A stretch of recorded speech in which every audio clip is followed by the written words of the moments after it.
Hey, welcome to our 2 p.m. touchpoint. At Great Commission Church, we are increasing our ministry and temporarily going online.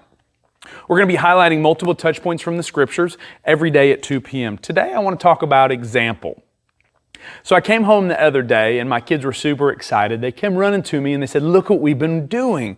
Check out all of this artwork that we've been doing." This is Lincoln's actually. I said, "Man, that is so good. That's amazing. Which coloring book did you trace it out of?" I was convinced that they were tracing these characters. They had tons of them. And they assured me, "Dad, no, we didn't trace it. We actually watched a drawing video and we actually created that."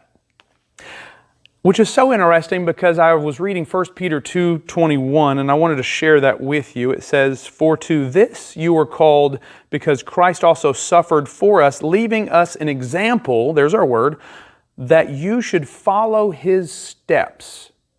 Jesus gave us the ultimate example of suffering. Now, the Greek word translated as example refers to something that is placed under a piece of paper to be traced.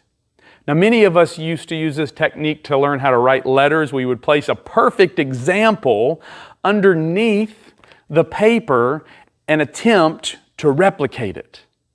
Oh, did we fail so many times? You can still tell if you ever saw my handwriting how horrible I was at that. In the same way, we are to trace our lives according to the pattern that Christ laid down for us. We follow His pattern or His example by walking in His steps. We are to walk in Christ's steps because His was a righteous walk. It was also a walk of unjust suffering, which is part of the walk of righteousness. Some suffer more than others, but if you truly want to follow after Christ, you will practice tracing His example. Will you learn about Christ's example that He set forth in the Scriptures? And will you trace it with your life? This has been your 2 p.m. Touchpoint. See you tomorrow at 2.